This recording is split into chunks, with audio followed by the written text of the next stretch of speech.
지금 MBC 탄압, 예. YTN 매각이 어떻게 돼가고 있는가? KBS 사장 관련한 것도 그렇고. 지금 YTN은 한 10개 가까이 사겠다는 사람이 나섰습니다. 아, 그래요? 예. 그러니까 이제 정부가 딱 보니까 부자들 감세를 실시하니 예. 정부 예산은 줄어들 수밖에 없고 그렇죠. 미리 예상을 다 한 거죠. 예. 계획을 짤 때 야, 기업들과 정부 나름대로 좀 부자들한테는 이거 세금 깎아줘야지 이대로는 안 돼. 경제 활성화를 위해서 세금 깎는 거야라는 게 정해지니까 미리 기재부에서 이제 머리를 막 돌려야 되는 거 아닙니까? 네. 그러면 갖고 있는 거라도 급히 팔아야지 이 엄청난 세수 부족을 메꿀 길이 없습니다. 네, 네, 네. 그래서 공적 자산 매각 계획이라는 걸 세웠는데 여기서 팔아야 될 게 14.5조입니다. 대충. 4.5조. 예. 이걸 지금 뭐 펑크난 거 해도 58조니까 택도 없네. 기재부로서는 당연히 세워야 될 계획이죠. 여기에 YTN 갖고 있는 주식 31%, 정부가 갖고 있는, 정부 기관이 갖고 있는 YTN 주식 31%를 팔기로 돼 있는 겁니다. 네. 그게 얼마일지는 얘기할 수 없죠. 왜냐하면 입찰에 붙여야 그렇죠, 되는데, 붙여야 예, 되는데. 공개 경쟁 입찰에 붙여야 되는데 예, 예. 대충 얼마 되거든요. 이러면 큰일 나죠. 그건 제일 비싸게 부르는 쪽에다가 일단 넘겨줘야 될 판이니까 예. 액수는 정확히 그럼 YTN 31%에 얼마 파시려고요? 그거야 말할 수 없죠. 이렇게 되는 건데 한전 KDN이 21.4% 정도 갖고 있는 거고 네. 마사회가 9.5, 한 10% 가까이 갖고 있는 거고 두 개를 합치면 31%입니다. 이걸 판다고 하니까 본래 YTN 주식을 조금 갖고 있던 한국경제부터 시작을 해서 네. 한국경제와 라이벌인 매일경제 매경 등등 뭐 여러 기업들이 이제 쫙 달라붙습니다. 거기다가 한국일보를 갖고 있는 뭐 그 범건설자본에 속하죠. 동화 마루인가요? 예. 한국일보를 갖고 있는 그쪽에서 한국일보도 그쪽 거였군요. 예, 그쪽으로 넘어갔죠. 예.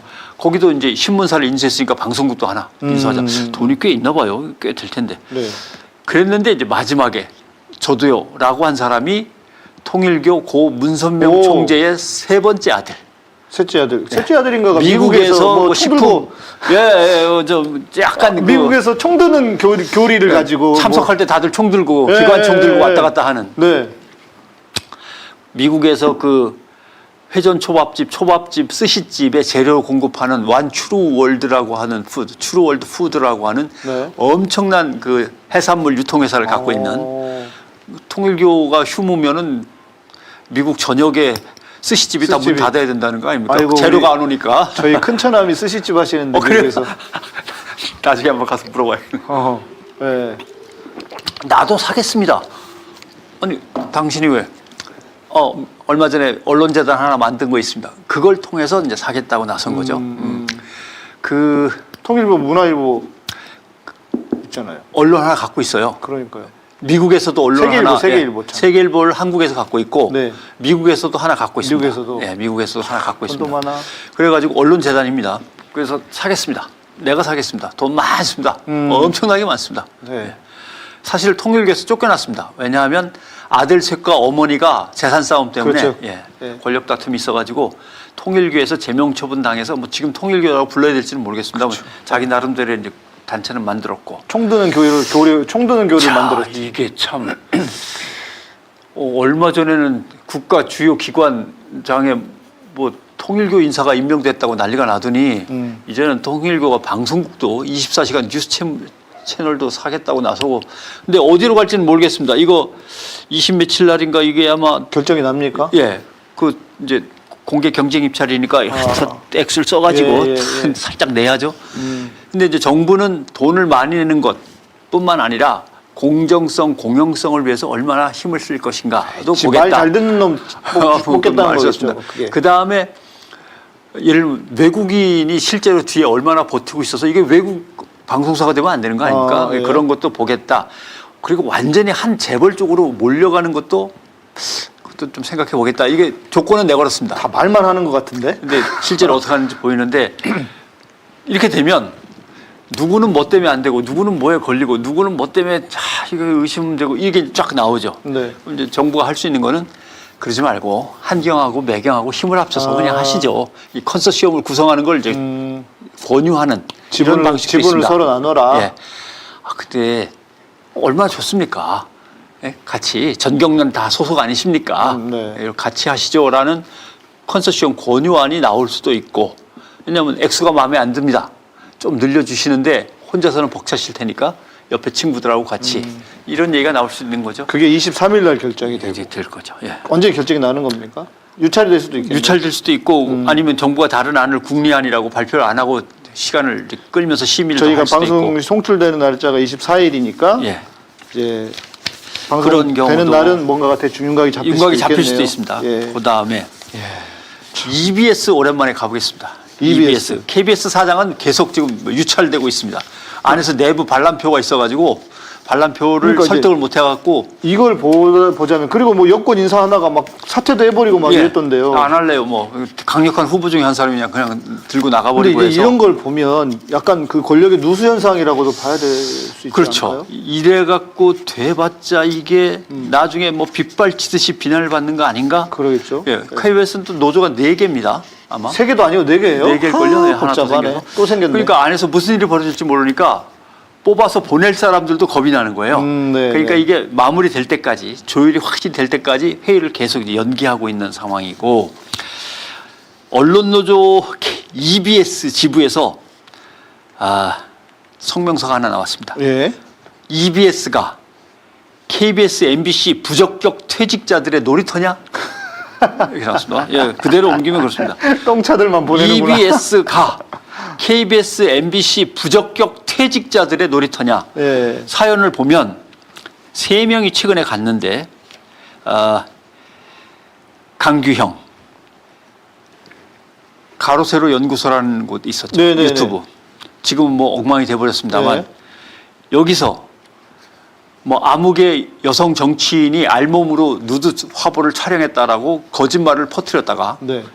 가짜 뉴스를 퍼뜨린 혐의로 벌금 1,000만 원을 엄청납니다. 벌금 1,000만 원이면 벌금 선거법에서는 100만 원만 넘어도 국회의원직 그렇네요. 박탈 아닙니까? 그렇네요. 근데 가짜 뉴스로 1,000만 원 배상은 엄청난 가짜 뉴스고 명예훼손이란 뜻인데 가세연하고 강규영 이사하고는 공동으로 피해자한테 1,000만 원을 배상하시오 판결을 받았습니다. 9월 13일이니까 한 달 전 판결입니다. 가세연하고 친한 사람이에요. 강규영이.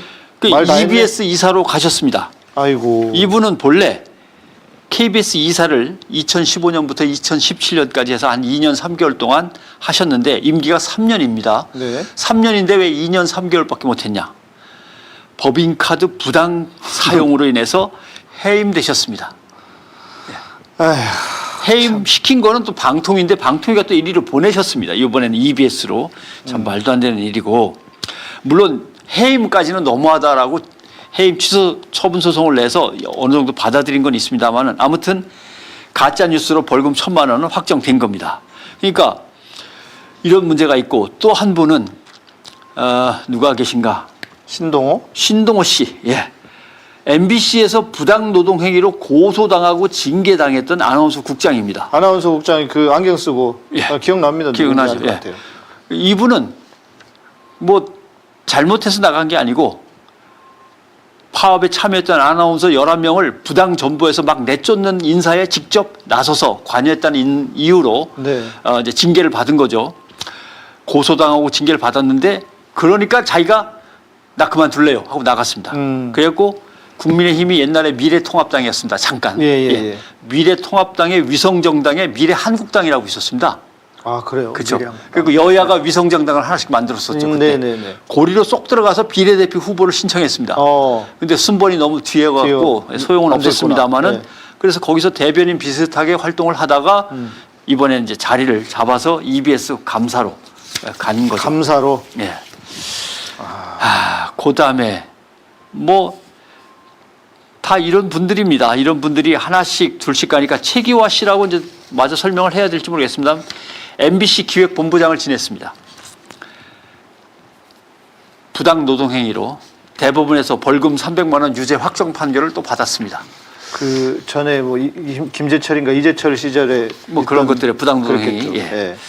그러니까 결국 EBS 노조는 EBS는 KBS, MBC의 부적격 퇴직자의 놀이터냐라고 하는 겁니다. 왜 네. 또 이런 얘기가 나오냐면 그동안 EBS 이사회는 새롭게 이사를 선임할 경우에 공모를 했습니다. 공모. 네, 공개로 네. 채용을 했습니다. 또 EBS 이사로서 나는 어떤 일을 어떻게 하겠다는 직무수행 계획서를 받습니다. 네. 그리고 EBS 발전 방안에 대한 계획서를 받아가지고 자격을 검증을 받았습니다. 그래서 최소한의 절차지만 이거라도 거쳤어야 되는데 그나마 그거라도 했는데 네, 요번에 보궐이사 같은 경우는 그냥 후다닥 임명을 해버렸단 말이죠. 아무 그냥 절차 없이. 그래서 얘네들은 특징이 그거야. 지들 멋대로 그냥 함부로 해버려요. 예, 저기 그래서- 고속도로도 뭐 몇 주 만에 2주 만에 그냥 후다닥 해서 결정해버리고. 그래서 신동호 씨가 갔고 강규영 이사 때도 역시 적합한 인물인지에 대한 검증 과정 전혀 없이 임명이 됐고 도대체 이게 뭐냐 이게 라고 하는 것이 언론사들의 참 목매인 얘기죠. 야, 참, 지금 우리 시청자분들이, 국민들이 시선을 놓치고 있는 사이에 EBS 망가뜨려, KBS, YTN은 완전히 팔아제끼고, 그러니까 털리고 팔리고 밟히고인데, 네.